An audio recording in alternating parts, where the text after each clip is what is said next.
एक हावरटपणा असतो की मलाही एक थोडंसं रोमॅन्टिक हिरो करायचं आहे, मी करू शकतो यार, मैं भी कर सकता हूँ, असं माझी इच्छा. सो थँक्स टू अल्ट्रा आणि विक्रम प्रधान आमचे दिग्दर्शक सगळेच, या सगळ्यांनी तो विश्वास दाखवला आणि मी त्याप्रमाणे प्रयत्न केलेत की तसं काहीतरी कॅरेक्टर, तशी काहीतरी इमेज तयार करू शकेल. कोणाला काही प्रश्न असतील? येस, आपण टेलिव्हिजन क्षेत्रात एक कॉमेडी इमेज मध्ये आला, तर हा चित्रपट सिरियस करताना कसं काय वाटतं? मला वाटतं सिरियस कॉमेडी याच्यापेक्षा भूमिका काय आहे ते महत्त्वाचं आहे माझ्यासाठी. आणि हास्य जत्रेतलं काम आणि या सिनेमातलं काम हे कम्प्लिटली वेगळं आहे. म्हणजे माध्यमच खूप वेगळी आहेत, त्याच्यामुळे माध्यमांप्रमाणे गरजेप्रमाणे ती भूमिका साकारणं आणि तशा पद्धतीचा सूर, एनर्जी लावून ते काम करणं हेच आय थिंक ॲक्टरचं काम आहे. तर मला असं वाटत नाही की हास्य जत्रेतल्या इमेज सारखं काहीतरी या सिनेमात आहे. हे खूप वेगळं आहे, रॅदर सिरियस काम आहे. दोन्हीकडे कुठेच असं कॉमेडी झोन नाही आहे या सिनेमामध्ये. आणि त्यात दोन वेगवेगळी पात्रं आहेत. तर मला वाटतं मजा येईल प्रेक्षकांना. भूमिका करताना काही तयारी करावी लागली? तयारी अर्थात प्रत्येक भूमिका करण्यासाठी तयारी करावीच लागते. एक होमवर्क ॲक्टरचं किंवा स्क्रिप्टवरती काम असो किंवा जे काही सेटवरती गेल्यानंतर काही वर्किंग असो, तर ते सगळं ऑफकोर्स करावंच लागतं. आणि याच्यात विशेषतः दोन वेगवेगळ्या भूमिका कशा साकारता येतील याकडे जास्त कल होता की ती तफावत दिसणं गरजेचं होतं. सो त्यानुसार ज्या गोष्टी निडेड होत्या त्या केलेल्या आहेत काम करताना. संतोष फार सिनियर स्टार आहे, काही दडपण आलं का त्यांच्याबरोबर? हो, सुरुवातीला आलं होतं. नाव ऐकलं तेव्हा दडपण आलं की रोमॅन्टिक हिरो म्हणून कसं काम करायचं. पण मला वाटतं ही इज 27 फॉर इटर्निटी. म्हणजे तो एजच होत नाही. त्याचं वय तेवढंच यंग आहे आणि त्याची एनर्जी एवढी फ्रेश असते सेटवरती की असं कुठेच वाटत नाही की तो एवढा मोठा स्टार आहे किंवा त्याचं सगळं स्टारडमचं बॅगेज तो बाजूला ठेवून तो काम करत असतो. आणि त्याने खूप कम्फर्टेबल केलं मला सेटवरती. किंवा मी कधी दडपणात दिसले तर तो रिलॅक्स करायचा की चिल आपण निवांत करू, सीन काही टेन्शन घेऊ नकोस वगैरे. त्यामुळे it was a pleasant experience working with Santosh दादा. Thank you ma'am. सर, तुम्ही जेव्हा एक संकल्पना कथेची ऐकली, प्रथम तुम्हाला ऐकवली, त्यातून तुमच्या मनात असं चॅलेंजिंग वगैरे काही निर्माण झालं का की ही भूमिका मी ॲक्सेप्ट करतोय? आतापर्यंत तुमची भूमिका वेगवेगळ्या पद्धतीने पाहिली आहे, तर आता नवीन चॅलेंजिंग तुम्ही कशी काय तयारी केली म्हणायची? नाही, मी तेच मगाशी सांगितलं की आत्तापर्यंत ज्या भूमिका मी जास्तीत जास्त, असं नाही की मी रोमॅन्टिक केलं नाही, शर्यत केलं होतं मी सिनेमा, त्याच्यात ती बऱ्यापैकी रोमॅन्टिक थोडीशी इमेज तो ट्रॅक होताच माझा. किंवा मोर्यामध्ये पण होतं माझं एक रोमॅन्टिक ट्रॅक, पण असा हार्डकोर प्रॉपर असा क्लीन शेविन आणि कम्प्लीट वेगळा, व्हेरी आपण म्हणू लव बॉय इमेज वगैरे, तसं मला वाटतं या सिनेमात मी पहिल्यांदा करतोय. आणि चॅलेंज मला काही फार वाटलं नाही, कारण मला म्हणजे मी असं काही कमी लेखत नाही कोणाला चॅलेंज, कारण मी स्वतःला विचार करत नाही, कारण मला त्याच्याशिवाय दुसरं काही येत नाही ॲक्टिंगशिवाय. त्यामुळे माझ्यासाठी ते चॅलेंज कधीच नाही आहे.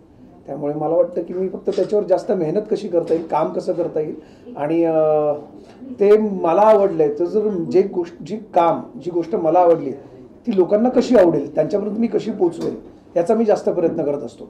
त्यामुळे मग त्या सगळ्या प्रयत्नात असताना मला माझ्या कामाचं कधीच टेन्शन येत नाही. पुन्हा एकदा की मला दुसरं काही येत नाही, त्यामुळे मला दुसरं काही टेन्शन येत नाही हे काम करताना.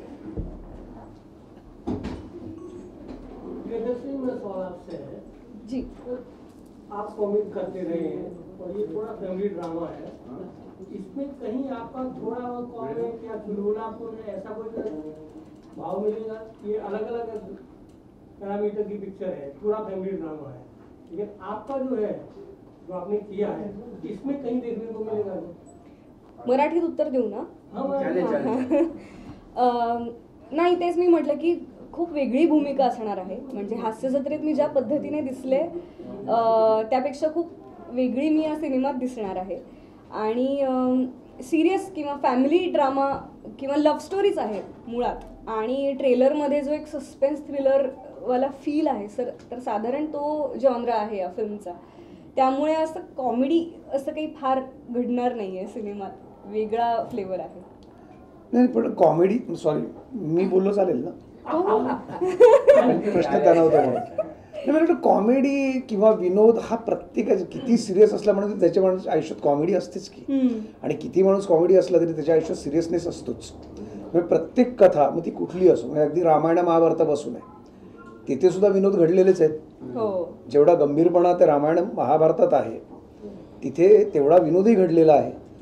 आणि काही विनोदांमुळेच रामायणही घडलंय, काही विनोदांमुळेच महाभारतही घडलंय. नाही तो कोणासाठी तरी विनोद होता, पण कोणासाठी अपमान होता. त्यामुळे सगळ्या त्या गोष्टीतनंच एक कथा घडत असते. तसंच प्रियदर्शनीने तिने सुरुवात केली हास्यजत्रापासून तुमच्या समोर आली आहे, त्यामुळे प्रियदर्शनी कॉमेडी करते म्हणजे आता तिने सिरियसनेस केला आपल्याला नवल वाटतं ऑब्व्हियसली. पण त्याआधी सुद्धा तिने थिएटर केलेलं आहे. याच्या अगोदर तिने अनेक वेगवेगळ्या भूमिका केलेल्या आहेत, या आता लोकांपर्यंत माहीत नाही आहेत. त्या जेव्हा कळतील अरे प्रियदर्शनी असंही करू शकते, तेव्हा कदाचित ती वर्सटाईल म्हणून लोकांना कळेल. ती आहेच मुळात, तेव्हा ते कळत जाईल. सो मला वाटतं की कॉमेडी अँड सिरियसनेस और ट्रॅजेडी और कॉमेडी मला वाटतं हे सगळे एकमेकाचं संलग्न आहेत, एकमेकाचा पार्ट आहे. ये वेडिंग ट्रेडिशन जो बोला है, रुखवत और वेडिंग ट्रेडिशन, इसके ऊपर कुछ गाइड डाल सकते हैं आप कि क्या है एग्जैक्टली? मूवी में भी दिखाया गया है। हाँ तेच. हाँ सॉरी आप लेट आएंगे. हाँ मैं हाँ ओके ठीक है, तो मैं वही बताता हूँ. मराठी में बताऊँ हिंदी में बताऊँ? आप किसमें भी नहीं आप किस में समझेंगे क्योंकि मुझे आपको बताना है. हिंदी में बताएंगे. हाँ तो आप समझ पाएंगी. तो ठीक है, मैं आपको हिंदी में समझ जाता हूँ क्योंकि आप ताकि आसानी से समझ जाए. मैडम रुखवत ये मराठी वर्ड है जो मराठी संस्कृति में होता है. शायद हिंदी में भी होगा क्योंकि जब लड़की की शादी होती है, जब शादी होती है तो वहाँ पे एक डेकोरेटिव कुछ रखा जाता है. वहाँ पे मतलब लड्डू होते हैं बड़े बड़े या छोटे, हम फल जो होते हैं उसके कुछ पंछी बनाते हैं, कुछ एनिमल्स बनाते हैं, या छोटे छोटे घर बनाते हैं, या रंगोली होती है वहाँ पर, या कुछ स्टिचिंग किया हुआ कुछ अच्छा सा आर्ट वर्क होता है. तो वो जो सब चीज़ें होती हैं वहाँ पर वो मतलब वो बताती है कि जो लड़की है उसमें कितने गुण अच्छे हैं, वो क्या क्या सीखी है अपने घर से. उसका वो एक बायोटा होता है कि वो लड़की अच्छा खाना बनाना भी जानती है, वो अच्छा कुछ आर्ट वर्क करना भी जानती है, वो बहुत कुछ अच्छी तरह से उसको सब, शी इज एक्सपर्ट इन दिस. वो बताते हैं उनके घर वाले और लड़की की तरफ से विजुअल्स नॉर्मल जो छोटे छोटे हम आर्ट वर्क बनाते हैं. और उसी के साथ उस लड़की के उसकी जो आगे वाली लाइफ है, उसकी मैरिड लाइफ है, उसके कुछ सपने होते हैं उसमें जो उसने देखे होते हैं, उसके घर वालों ने देखे हैं, उसने देखे हैं. और वहाँ जाकर अभी उसमें बताया जाता है कि ये लड़की जो लड़की है उस घर से जा रही है, जो आज तक इस घर में थी, उस पर जो संस्कार हुए हैं, जो वो जिस तालीम से गुजरी है वो बहुत अच्छी है. अब ये लड़की एक घर की बेटी थी, बहन थी, लेकिन अब वो एक घर छोड़कर दूसरे घर में जा रही है. अब वो उस घर की बहू होने वाली है, किसी की माँ होने वाली है, किसी की बीवी होने वाली है. तो जो संस्कार जो तालीम उसे यहाँ दी गई है और वही तालीम वही संस्कार वो लेके दूसरे घर जा रही है. तो ये सिंबॉलिक है रुखवत. और रुखवत रिलेटेड है एक रिलेशनशिप से भी है, हस्बैंड वाइफ का रिलेशन, एक मैरिड लाइफ रिलेशन जो होता है उससे भी मायने रखता है ये रुखवत. सर एक क्वेश्चन है आपसे, ठीक है आपने जो भी सबको बोल ही दिया है, एक ऑडियंस के लिए एक मैसेज दे दीजिए आप दोनों कि फिल्म का क्या मैसेज है यंग जनरेशन के लिए सामाजिक, और ये कब किस तारीख रिलीज हो रही और आपको आना है. मैं सही बोलूँ इसमें ना कोई मैसेज नहीं है सर, ये कहानी है. दो एक लड़का एक लड़की जो अपना प्यार पाना चाहते हैं और अपना प्यार पाने के लिए किसी भी हद तक जा सकते हैं, और ऐसी हद तक जाते हैं कि वो भगवान को भी मानना पड़ता है. और भगवान किस तरह से मानते हैं, किस तरह से उनको दुआएं देते हैं, वो आपको इस फिल्म में पता चलेगा. तो मैं ऐसा नहीं बोलूँ कि हम फिल्में कोई मैसेज नहीं देती, लेकिन मैं फिल्में हर चीज़ में, ऐसी क्यों नहीं कि फिल्में ही ज़रूरी है, हम कोई भी काम करते हैं हम कुछ तो कुछ मैसेज देते ही हैं. लेकिन कभी भी पता नहीं चलता कि हम मैसेज दे रहे हैं या नहीं दे रहे. शायद सामने वाला कुछ ले ले, उससे मैसेज ले ले. तो मैं मानता हूँ कि ये फिल्म जो रुखवत है ये सिर्फ एंटरटेनमेंट है, मनोरंजन है. अगर इसमें से अगर कोई मैसेज मिल रहा है यंग जनरेशन को तो बहुत अच्छी बात है हमारे लिए. आप क्या कहना चाहेंगे मराठी में? रुखवत हा सिनेमा 27 डिसेंबरला आपल्या भेटीला येतो आहे, जो एक फॅमिली एंटरटेनर आहे. खूप दिवसांनी लव्ह स्टोरी चा सिनेमा येतो आहे आणि विशेषतः आम्ही दोघं पहिल्यांदाच ऑनस्क्रीन एकत्र काम करणार आहोत, तर त्याबद्दल लोकांमधली उत्सुकताही आमच्यापर्यंत पोहोचली आहे. तर रुखवत हा सिनेमा बेसिकली तुम्ही तुमच्या गर्लफ्रेंडबरोबर, बॉयफ्रेंडबरोबर, एक्सबरोबर, फ्युचर पार्टनर्सबरोबर, नातेवाईकांबरोबर, फॅमिलीबरोबर, अनोळखी लोकांबरोबर, कोणाबरोबरही बघायला जाऊ शकता थिएटरमध्ये 27 डिसेंबरपासून.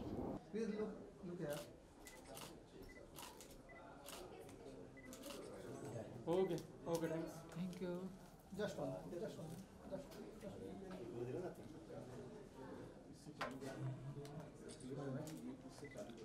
Thank you.